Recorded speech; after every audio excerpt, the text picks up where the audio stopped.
Hi guys, welcome back to our channel Krishna Gauri. ఈ వీడియోలో మీకు 2 రెసిపీస్ చూపిస్తాను. ఫస్ట్ వన్ వచ్చేసి eggless chocolate cake and second one వచ్చేసి చాక్లెట్ గనాచ్. సో ఇంకా లాక్ చేయకుండా వీడియో చూసేద్దాం. ఫస్ట్ కేక్ ప్రిపరేషన్ చూసేద్దాం. ఫస్ట్ ఒక బౌల్ తీసుకుని అందులో 1.25 కప్ మైదాని యాడ్ చేయాలి. తర్వాత 1/4 కప్ ఫ్లేవర్లెస్ ఆయిల్ని యాడ్ చేయండి. అంటే సన్ఫ్లవర్ ఆయిల్, గ్రౌండ్నట్ ఆయిల్ అలా కాకుండా నార్మల్ ఆయిల్ని యూజ్ చేయండి. ఇప్పుడు 1/4 కప్ ముందుగానే విస్క్ చేసుకున్న కర్డ్ని యాడ్ చేసి ఒకసారి అన్నీ కలిసేలాగా బాగా కలుపుకోండి. కర్డ్ని మనం ముందుగానే విస్క్ చేసి యాడ్ చేయడం వల్ల తొందరగా కలిసిపోతుంది. ఇప్పుడు 1/4 కప్ మిల్క్ని యాడ్ చేసి బాగా మిక్స్ చేయండి. ఇలా మనం ఇంగ్రీడియంట్స్ అన్ని 1 by 1 యాడ్ చేస్తూ మిక్స్ చేయడం వల్ల తొందరగా కలిసిపోతాయి. నెక్స్ట్ మనము 1.25 కప్ షుగర్ పౌడర్ని యాడ్ చేస్తున్నాం.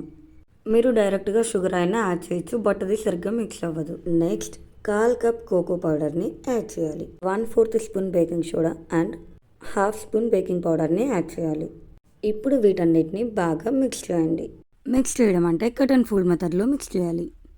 కట్ అండ్ ఫోల్డ్ మెథడ్ అంటే ఇలా వీడియోలో చూపిస్తున్న విధంగా రౌండ్గా టర్న్ చేసి మిడిల్కి కట్ చేయాలి. మనం ఎప్పుడైనా కేక్స్ చేసేటప్పుడు కట్ అండ్ ఫోల్డ్ మెథడ్లోనే మిక్స్ చేయాలి. ఈ మెథడ్లో మిక్స్ చేయడం వల్ల పిండిలో ఎయిర్ బబుల్స్ అనేది ఫామ్ అవుతాయి. సో అది కేక్ పొంగడానికి ఈజీగా హెల్ప్ అవుతుంది. ఈ బ్యాటర్ అంతా మనం బాగా కలిపేసుకొని దీన్ని ఒక 10 minutes పక్కన పెట్టేయండి. ఇప్పుడు కేక్ని ఎలా బేక్ చేస్తానో చూపిస్తాను చూడండి. స్టవ్ ఆన్ చేసి కుక్కర్ లేదంటే ఒక మందంగా ఉన్న గిన్నెని పెట్టేసుకొని అందులో 1 inch లేయర్ పైన సాల్ట్ లేదంటే శాండ్ని యాడ్ చేయండి. దాన్ని ఒక 10 minutes హీట్ చేసుకుందాం. అంతలోపు మనం కేక్ బ్యాటర్ని ఏ గిన్నెలో అయితే వేస్తామో ఆ గిన్నెని ఆయిల్తో గ్రీస్ చేసి తర్వాత మైదాతో డస్టింగ్ చేయాలి. అంటే లైట్గా మైదా వేసి దాన్ని ఫుల్గా షేక్ చేస్తే ఇలా స్ప్రెడ్ అవుతుంది. లేదంటే మీరు బటర్ పేపర్ని కూడా యాడ్ చేయొచ్చు.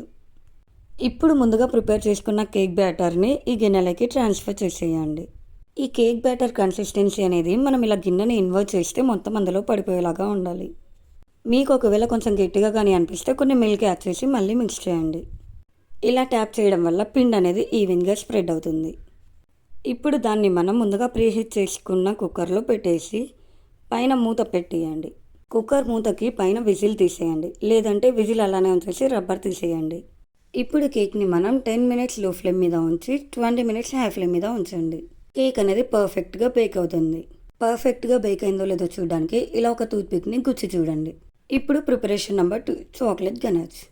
ఒక గిన్నెను తీసుకుని అందులో 1 spoon cocoa powder, 2 spoon sugar powder and 1 spoon corn powder, కొద్దిగా మిల్క్ యాడ్ చేసి బాగా మిక్స్ చేయండి. దీన్ని మనం లంప్స్ లేకుండా బాగా మిక్స్ చేయాలి. కార్న్ పౌడర్ వేయడం వల్ల కొద్దిగా లంప్స్ అనేవి వస్తాయి. సో మనం ఆ లంప్స్ లేకుండా నీట్గా మిక్స్ చేయాలి. ఇప్పుడు స్టవ్ ఆన్ చేసి లో ఫ్లేమ్ మీద ఉంచి 5 minutes దాన్ని కంటిన్యూస్గా స్టిర్ చేస్తూ ఉండండి.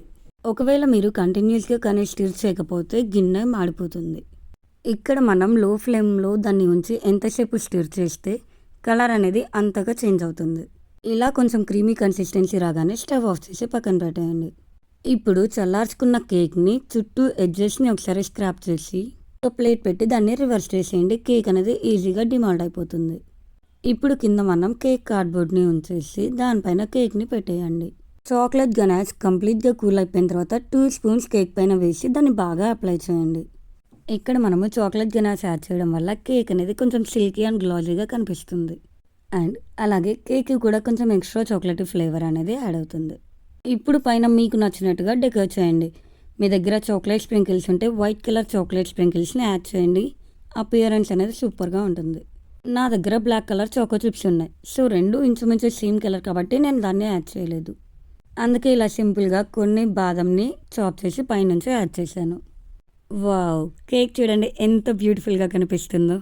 మీరు కూడా ఒకసారి ఇంట్లో డెఫినెట్గా ట్రై చేయండి. ఇందులో వేసిన ఇంగ్రీడియంట్స్ కూడా ఈజీగా అందరికీ అవైలబుల్లోనే ఉంటాయి. ఇంట్లో ఎవరి బర్త్డేస్ లేదంటే యానివర్సరీస్కి అలాగే మీరే కొంచెం స్పెషల్గా ప్రిపేర్ చేయాలి అలా అనుకున్నప్పుడు ఒకసారి పక్కగా ట్రై చేసేయండి. కేక్ని కట్ చేసి చూపిస్తాను చూడండి ఎంత పర్ఫెక్ట్గా కుక్ అయిందో.